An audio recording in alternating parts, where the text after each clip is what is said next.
Hello दोस्तों, स्वागत है आपका। मेरा नाम है अशोक रौतेला और आज की इस वीडियो में हम देखेंगे दो ट्रेडर की कहानी जो कि वर्ल्ड क्लास ट्रेडर हैं। इन कहानी से आप सीखेंगे कि ट्रेडिंग के रूल्स क्या होने चाहिए और ट्रेडिंग का अप्रोच क्या होना चाहिए। सबसे पहले ट्रेडर हैं मार्टी स्क्वेटवर्ड्स। मार्टी एक वो ट्रेडर हैं जो अपने ट्रेडिंग रूटीन को बहुत ही डिसिप्लिन और शिद्दत से फॉलो करते हैं। हर रोज वो अपना एनालिसिस और कैलकुलेशन खुद करते हैं। पर मार्टी को ये सफलता पहले से ही नहीं मिली। अब वो लगभग 10 सालों तक ट्रेडिंग में लॉस करते रहे। शुरुआत में मार्टी एक सिक्योरिटी एनालिस्ट के तौर पे काम कर रहे थे, लेकिन उस दौरान भी वो मार्केट में लॉस ही का सामना कर रहे थे। फिर मार्टी ने अपने ट्रेडिंग मेथड्स को बदलने का फैसला किया और अपना अप्रोच को पूरा ही बदल दिया। और आज मार्टी एक इंडिपेंडेंट ट्रेडर हैं जो कि घर से ही काम करते हैं। उनके पास कोई एम्प्लॉय नहीं है। जो भी टेक्निकल एनालिसिस होता है, जो भी चार्ट ट्रेडिंग होती है, वो सारा काम अकेले खुद ही करते हैं। ट्रेडिंग की दुनिया में उनका नाम तब फेमस हुआ जब उन्होंने यूनाइटेड स्टेट्स ट्रेडिंग चैंपियनशिप जीती और जिसमें उन्होंने लगभग 4 महीने के दौरान कंपटीशन में सबसे ज्यादा पैसे कमा के दिया। इसलिए लोग उन्हें चैंपियन ट्रेडर के नाम से कहने लगे। मार्टी के अंदर मेहनत और डेडिकेशन बचपन से ही थी। जब वो सिर्फ 8 साल के थे तब वो बर्फ हटाने का काम करते थे और अपनी मेहनत के पैसे ही कमाते थे और उसी का खाते थे। आज भी वो हर दिन लगभग 12 घंटे ट्रेडिंग में लगाते हैं, चार्ट एनालिसिस करते हैं। उनका हर दिन अपना एनालिसिस, अपना कैलकुलेशन और चार्ट्स बनाने में निकलता है। मार्टी हर रोज कुछ नया सीखने और अपने कॉम्पिटिटर से आगे रहने की कोशिश करते हैं। उनके कॉम्पिटिटर जैसे कि बाकी ट्रेडर, जैसे कि हम और आप। स्कूल के वक्त से ही मार्टी को एक हेल्दी कंपटीशन की इंपॉर्टेंस का एहसास हो गया था। उन्होंने स्कूल के दौरान ये सीखा कि लर्निंग को एंजॉय करना बहुत ज़रूरी है। लर्निंग एक प्रोसेस है और अगर आप उसको एंजॉय कर ले तो वो बहुत ही बेस्ट चीज़ है। जैसे मार्केट विज़र्ड बुक में जिसमें आप ये ट्रेडर की कहानी देख रहे हैं, उनमें भी बहुत सारे ट्रेडर यही कहते हैं कि ट्रेडिंग एक जर्नी है जिसमें सीखना कभी भी ख़त्म नहीं होता। कॉलेज के बाद मार्टी ने मरीन कॉर्प्स ज्वाइन किया, जहां उन्होंने हाई प्रेशर सिचुएशन को संभालना सीखा। मरीन कॉर्प्स में उन्होंने पेशेंस और शांति से काम लेना सीखा, जो बाद में ट्रेडिंग में उनको बहुत हेल्पफुल साबित हुआ। मरीन कॉर्प्स के बाद मार्टी ने एमबीए किया और कुन लोएब नाम की कंपनी में सिक्योरिटी एनालिस्ट के तौर पर काम करना शुरू किया। 2 साल के बाद मार्टी ने सैलरी बढ़ाने के लिए जॉब स्विच किया और एक नई कंपनी में शिफ्ट हो गए। मार्टी का स्पेशलाइजेशन था रिटेल सेक्टर और हेल्थ सेक्टर। उस टाइम पे वॉल स्ट्रीट में कोई भी बियरिश रिपोर्ट नहीं लिखता था। सब इसी बात से बचते थे कि हमेशा बुलिश रिपोर्ट लिखी जाए, क्योंकि मार्केट की हमेशा एक पॉजिटिव पिक्चर बनी रहनी चाहिए, यही उनका गोल था। लेकिन मार्टी ने हॉस्पिटल मैनेजमेंट पे एक बियरिश रिपोर्ट लिखी, जिसमें उन्होंने बताया कि मार्केट नीचे जा सकती है और इस रिपोर्ट के कारण उन्हें बहुत ज़्यादा तकलीफ का सामना करना पड़े। इस बुरे एक्सपीरियंस के बाद उनका बिल्कुल मन नहीं करता था कि ऐसे एनवायरनमेंट में काम किया जाए। तब मार्टी को टेक्निकल एनालिसिस में इंटरेस्ट आया और वो मार्केट को और गहराई से समझने की कोशिश करने लगे। उसके दौरान उन्होंने किताबें पढ़ी जो कि टेक्निकल एनालिसिस पे थी और धीरे धीरे उन्होंने और चीज़ें सीखना शुरू किया। मार्टी को बुलिश रिपोर्ट लिखने के लिए कहा गया, पर वो चाहते थे कि लोगों को सच्चाई का पता चले, लेकिन वो रिपोर्ट नहीं लिख पाए। जब मार्केट सच में गिरी तो मार्टी की जॉब तो चली गई, पर उनके पास सिर्फ $20,000 बचे थे और उनकी मुलाकात एक एक्सपीरियंस ट्रेडर से हुई जो कि कंप्यूटर से ट्रेडिंग करते थे। उस ट्रेडर के कंप्यूटर ट्रेडिंग सिस्टम में मूविंग एवरेज का कॉम्बिनेशन था, जहां उसने बहुत सारे ट्रेड प्लान करता था कि मैं एंट्री कब लूंगा, एग्जिट कब लूंगा। मार्टी ने उसे कुछ पैसे दिए ये चेक करने के लिए कि उसका सिस्टम काम कर रहा है या नहीं कर रहा, लेकिन उस सिस्टम के कारण उनका ज्यादातर पैसा लॉस में चला गया। पैसा खत्म होने के बाद मार्टी ने एक और जॉब ढूंढी। उस वक्त उनकी मुलाकात बॉब जोलनर से हुई, जो कि एक एक्सपीरियंस ट्रेडर थे और वो अकेले ही पूरे फर्म के लिए सबसे ज्यादा पैसा कमाते थे, वो भी शॉर्ट सेलिंग करके। मार्टी ने फिर सिक्योरिटी एनालिस्ट के तौर पर वहां काम करना शुरू किया और धीरे धीरे उन्होंने बॉब से ट्रेडिंग के नुस्खे सीखने शुरू किए। बॉब ने मार्टी को सिखाया कि कैसे मार्केट को, स्टॉक्स को एनालाइज किया जाए। धीरे धीरे मार्टी को ट्रेडिंग के सक्सेसफुल मेथड समझने लगे और वो फंडामेंटल एनालिसिस को छोड़ के टेक्निकल एनालिसिस की तरफ शिफ्ट हो गए। मार्टी के कुछ ट्रेडिंग रूल्स हैं जो कि उन्होंने अपने एक्सपीरियंस से बनाए हैं, जो कि गलती सीख सीख के उन्होंने बनाए हैं और किसी भी ट्रेडर के लिए ये रूल्स हेल्पफुल हो सकते हैं, तो आपको भी ये रूल्स ज़रूर समझने चाहिए। तो सबसे पहला रूल है, किसी भी ट्रेड में एंटर होने से पहले मार्टी हमेशा चार्ट्स को देखते थे और ये चेक करते थे कि प्राइस मूविंग एवरेज से ऊपर है या नीचे। दूसरी चीज़ है, वो देखते थे कि मार्केट और स्टॉक्स में कोई डाइवर्जेंस तो नहीं, जैसे कि अगर ओवरऑल मार्केट बुलिश है तो स्टॉक्स भी बुलिश होने चाहिए, अगर ओवरऑल मार्केट बियरिश है तो बियरिश वाले स्टॉक्स को देखना चाहिए। तीसरी चीज़ है, लगातार प्रॉफिटेबल ट्रेड्स के बाद वो थोड़ा रेस्ट ले लेते थे ताकि फ्रेश माइंड से ट्रेड ले सकें। चौथी रूल था, वो हमेशा अपना एंट्री पॉइंट प्लान करते थे और बिना किसी इम्पल्सिव डिसीजन के ट्रेड को एग्जीक्यूट करते थे। पांचवा था, मार्टी कहते हैं कि कभी भी स्टॉक का बॉटम पकड़ने की कोशिश नहीं करनी चाहिए। छठा रूल था, कोई भी पोजीशन लेने से पहले आपको ये सोचना चाहिए कि इस ट्रेड में मैक्सिमम लॉस कितना हो सकता है। और सातवां और आखिरी रूल, जीतने की इच्छा होनी चाहिए, ना कि ये कि मैं हमेशा सही हूँ। मार्टी कहते हैं कि हर ट्रेडर को कभी ना कभी लॉस होता है, लेकिन असली लॉस तब होता है जब ट्रेडर अपनी गलती नहीं मानता। जब ट्रेडर को लॉस होता है वो सोचता है कि काश मैं ब्रेक इवन पर निकल जाऊं, ना मेरा प्रॉफिट हो ना लॉस, कोई बात नहीं, लेकिन लॉस रिकवर हो जाए। यही सोच उसका ईगो सेटिस्फाई करने लगता है और इस वजह से वो बड़े बड़े लॉसेस को झेलता रहता है। मार्टी के ये प्रिंसिपल और उनकी अप्रोच मार्केट विज़र्ड बुक है, जिसमें बहुत सारे ट्रेडर हैं जिनकी ये समरी है। उस ट्रेडर में बहुत सारे पॉपुलर ट्रेडर हैं जिनकी यही माइंड अप्रोच है कि इमोशनल कंट्रोल और सेल्फ डिसिप्लिन सबसे ज़रूरी है मार्केट में, क्योंकि सब मानते हैं कि ट्रेडिंग में लॉस से घबराना नहीं चाहिए, बल्कि उनसे ये सीखना चाहिए कि बेटर अप्रोच कैसी रखी जाए। मार्टी की ट्रेडिंग जर्नी आपको ये बताती है कि सफलता एक दिन में नहीं मिलती। अब बात करते हैं अपने अगले ट्रेडर की, जिनका नाम है जेम्स बी रॉथ। ये एक लेजेंडरी ट्रेडर हैं और इन्वेस्टर हैं जिन्होंने सिर्फ $600 से ट्रेडिंग की शुरुआत की 1968 में। फिर 1973 में उन्होंने जॉर्ज सोरोस के साथ क्वांटम फंड बनाया, जो आज भी इन्वेस्टिंग की दुनिया में बहुत मशहूर है। जब उनसे इन्वेस्टिंग के बारे में पूछा जाता है तो उनके जवाब में हमेशा क्लियरिटी रहती है, वो कंफ्यूज नहीं करते, वो हमेशा कॉमन सेंस की बातें करते हैं। कहीं ना कहीं आप जेम्स हमेशा मार्केट के बेसिक प्रिंसिपल पर ज़्यादा फोकस करते हैं और उनकी इस अप्रोच जो है वो एक स्ट्रेट फॉरवर्ड रहती है। जेम्स कहते हैं कि अगर किसी को इन्वेस्टिंग सीखनी है तो सबसे पहले उसे खाली बैठना सीखना चाहिए, क्योंकि इन्वेस्टिंग में पैसा तब बनता है जब आप कुछ ना करें, यानी कभी कभी कुछ ना करके भी पैसा बनता है, और मार्केट का सही वक्त का इंतजार करना चाहिए। ये बात वो नए ट्रेडर के लिए कहते हैं कि ये बात उनके लिए बहुत यूजफुल है, क्योंकि बहुत सारे जो नए ट्रेडर होते हैं वो खाली नहीं बैठ सकते, वो चाहते हैं कि मेरे पास अगर पैसा पड़ा है तो हमेशा मैं कोई ना कोई ट्रेड लेते रहूं। पर जेम्स कहते हैं कि एक अच्छा इन्वेस्टर वही होता है जो पेशेंस रखता है और मार्केट की सही सिग्नल का इंतजार करता है। जब तक मार्केट सामने से पैसा नहीं दे रही हो तब तक वो ट्रेड नहीं लेते।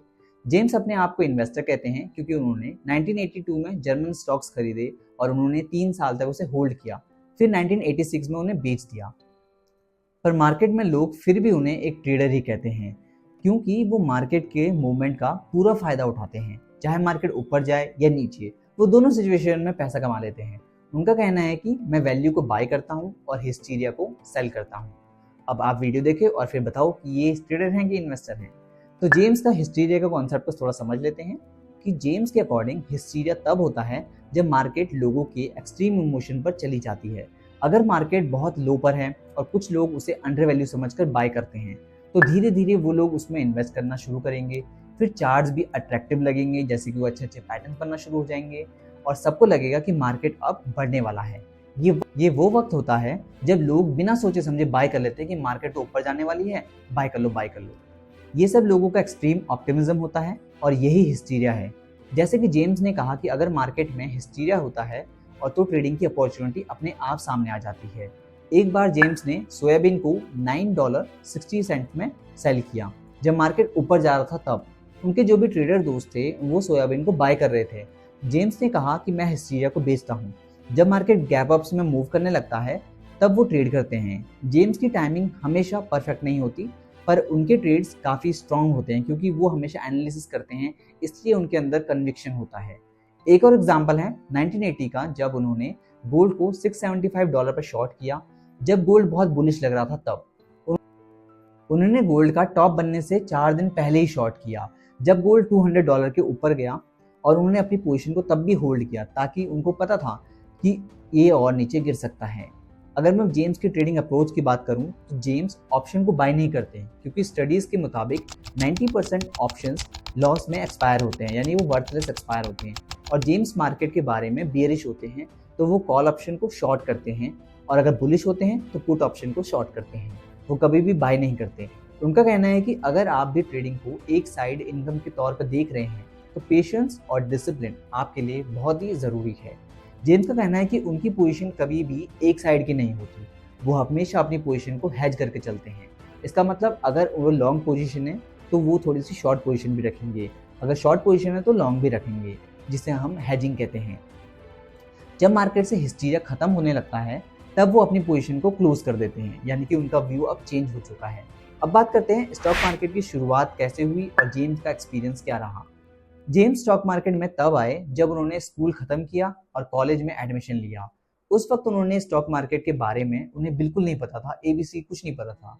लेकिन एक समर जॉब के जरिए उन्होंने वॉल स्ट्रीट पे एक काम किया इंटर्नशिप के तौर पे। धीरे धीरे कॉलेज के दौरान उन्होंने अपने स्कॉलरशिप के पैसे को इन्वेस्ट किया और उस दौरान बुल मार्केट चल रही थी, इससे थोड़ा बहुत पैसा भी मिला तो उनको और इंटरेस्ट आने लगा।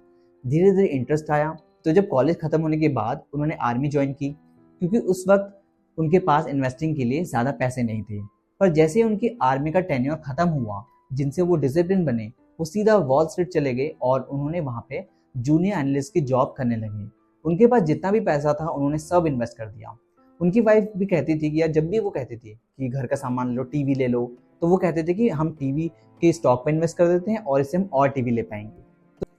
तो जूनियर एनालिस्ट के तौर पे जेम्स ने 1968 में मार्केट का टॉप बनने का टाइम मारा था, तो उन्होंने इन्वेस्टिंग स्टार्ट की और उन्हें काफ़ी लॉसेस भी हुआ। लेकिन फिर भी 1970 तक एंड तक उनके पास कुछ तो पैसा बच ही गया था। तब उन्होंने बियर मार्केट का फ़ायदा उठाया और पुट ऑप्शन बाय कर लिया, जिससे उनका पैसा ट्रिपल हो गया। पर फिर उन्होंने स्टॉक को शॉर्ट किया और सितंबर तक उन्होंने अपना सारा पैसा गंवा दिया। तो जेम्स कहते हैं कि मैंने अपने पहले 2 साल इन्वेस्टिंग में बहुत इंपॉर्टेंट लेसन सीखे हैं, क्योंकि मैं उसमें पहले एक जीनियस था जिसने पैसा ट्रिपल कर लिया और उसके बाद फिर मैं बेवकूफ़ बन गया जिसने सारा पैसा गंवा दिया।